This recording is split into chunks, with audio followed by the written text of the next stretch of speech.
This is most probably the strongest team that you can use in Jungle Cup. Hello trainers, Ganeto here with my sunglasses, and let's see what is going on now with the Charjabug up in front, having at the back Shadow Quagsire and Pidgeot. So Quagsire is gonna be mainly served as a safe switch here, but I also guess that you can use it as a closer depending on the situation because of how strong it can be with its shadow moves. Now Talonflame comes into the game, and of course Stone Edge will be our main move that we can throw.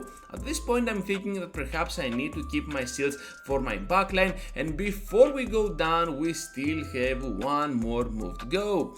Here Mud Bomb is not gonna be blocked because my opponent knows much better than that, and after I block once here perhaps I can get the severe chance at completely farming down. This is a triple fire team, what a combo that is, and now we're just gonna switch out to Pidgeot. My team is kinda weak to those fires because not only I'm gonna get destroyed down with Charjabug, but also Pidgeot doesn't appreciate that incinerate damage overall. So anyways, before we go down here now, we're having access to the Brave Bird. I was pretty sure we could survive that, and down they go to a simple move. I need my shield for that Talonflame, and all of a sudden we get a crazy win condition with our bug type up against that triple fire. That was an amazing start to the video, so let's see what we have up next.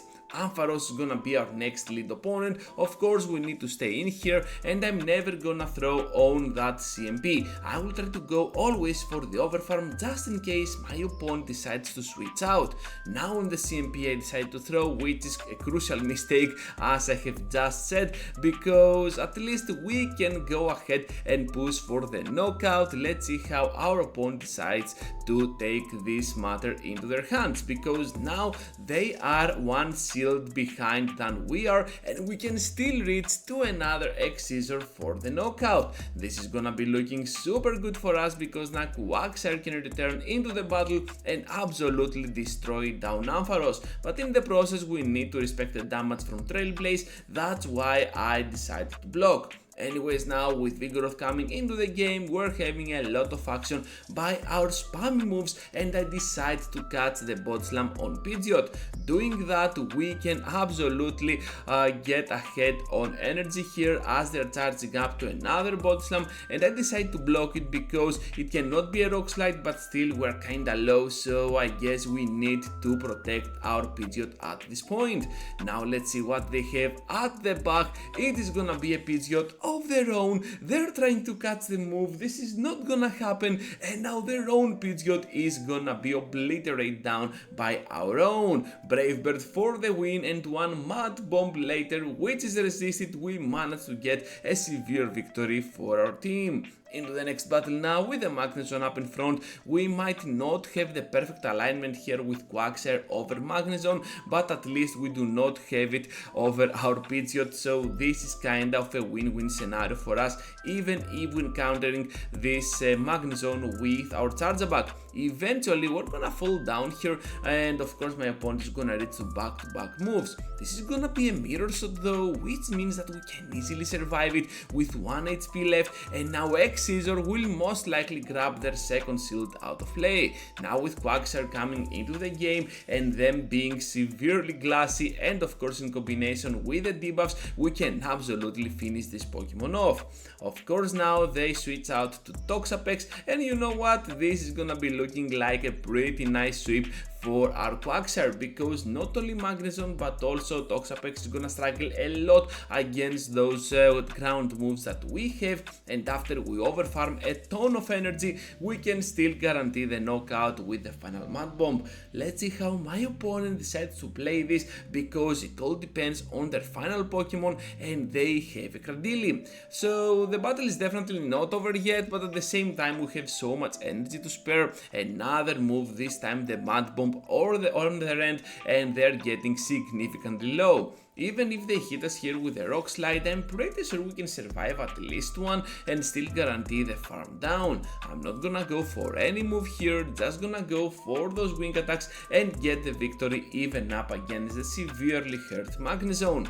Into the next battle now with a terrible lead scenario against that Turtonator. We managed to pull out something like a grass type, which is not the ideal scenario for us because the other two Pokemon can be kinda good and kinda better on that matchup. Anyways, down we go to those Leaf Tornadoes, no Frenzy Plant as it seems for that Serperior, and we're just gonna keep going at it with our X-Scissors this time. This is gonna be another Leaf Tornado, which is something I do not like at all because this Pokemon is gonna debuff us a lot, and another move is coming off. Another Leaf Tornado, another debuff on our poor little Charjabug, and of course we finally finish them off. I need to switch out to Pidgeot, but unfortunately for us they still have Turtonator with a lot of energy to spare, at least the Flamethrower, which can easily get our shields out of the way.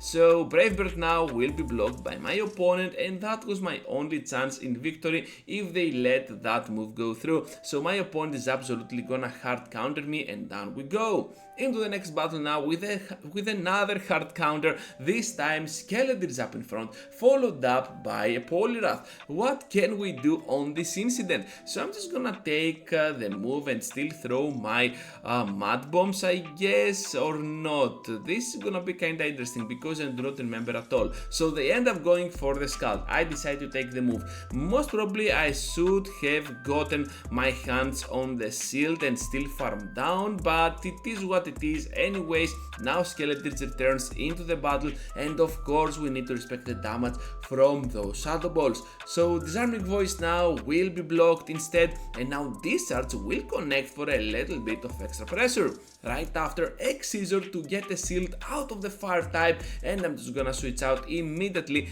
to my Pidgeot. Now my opponent here goes for the Shadow Ball, perhaps they did not even see my switch coming here, and now Charjabug of their own will join the party. Even if they get their hands on that X-Scissor, we need to block, but instead this is a Discharge, and also on the CMP. So what I want to do at this point is to go ahead and do as much work as possible with my moves.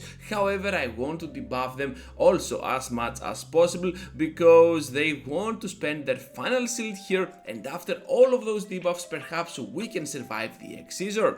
As you can see, we can absolutely do this, but our opponent can win the CMP because the Charjabug that you are looking all this time on my side is a rank 1, which means that it has 1 or 0 in attack. I do not remember the exact score of that Pokemon. Anyways, into the next battle now with that Toxapex up in front. Discharge is all we can do, and obviously the heavy work and the heavy pressure on their end. If I block correctly here the Sludge Wave, we can absolutely destroy them down with almost a complete farm down. I do not want to get hit by a simple Brine or anything, so I'm just gonna throw here the X-Scissor, and on the CMP after they block, one more X-Scissor to drop them to 0 shields.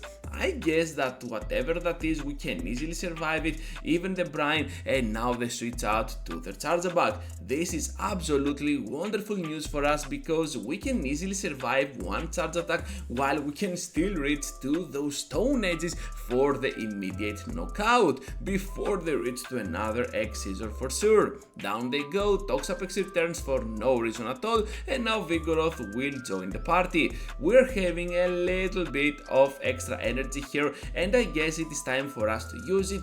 A double Mud Bomb for Vigoroth, and now if we can switch out to Pidgeot, this is gonna be kind of a great battle, but instead we end up knocking out each other, so we're still gonna take this victory because they have 0 Pokemon alive while we still have 2 more to go. Into the next battle now with the Charjabug up in front. This is kind of a terrible lead for us because we are a rank 1, and I get it, well Ganeto, you have a rank 1 Charjabug, this is the 3rd time you are saying this on this video, but I want you to understand that top rank Pokemon sometimes are not the best, and especially on this situation where they can easily win all of those CMPs.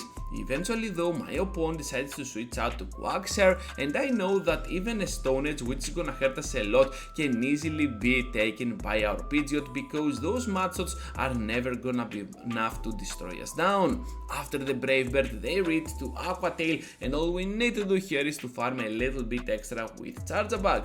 They're getting at a point that they need to rely a lot on their final Pokemon, and I'm just gonna press my X Scissor just in case something goes horribly wrong. So here comes now the first one, and right after the second, to a point that we can drop them significantly low with a triple X Scissor. My opponent doesn't get the memo, so another X Scissor is coming up. This time this will bring them pretty close to red HP bar, and I'm just gonna take the move, whatever that move might be.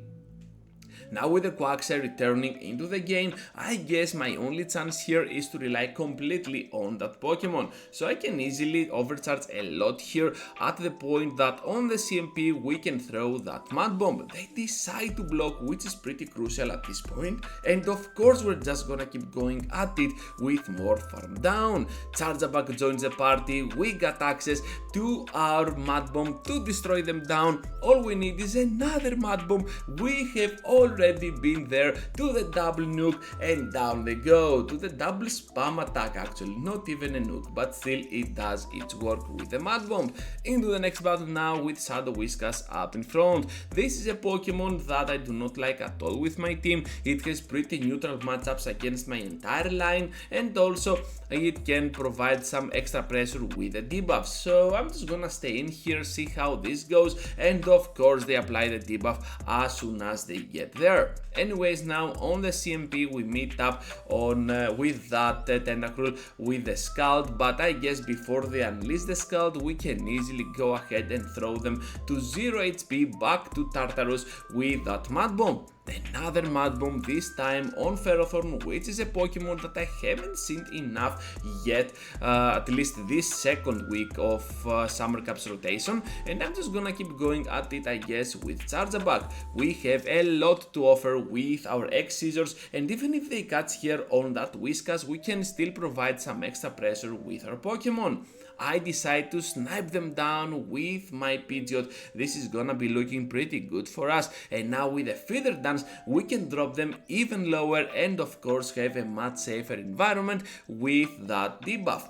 So Power Whip now can easily be taken by our Pokemon, and as soon as they see the ludicrous amount of damage that they did, they back out from this battle. Into the final one now, where we finally catch a break with that Mountain up in front. We're meeting up with a double on the switch, and the main reason I'm showcasing this battle with a very good lead, which is something I do not normally do, is because I want to showcase to you how to play those switching battles with this team. You do not have to switch out immediately, just go for the X Scissor or the Discharge, do some cheap damage over your opponent, and then switch out to your Pidgeot to potentially completely farm down. So over here I'm just gonna do that with my Wing Attacks and Pidgeot, but also we have access now to that Brave Bird. My opponent though is gonna make a pretty smart call by bringing Togedemaru into play to catch the move, doubly resisting it, but still it is gonna take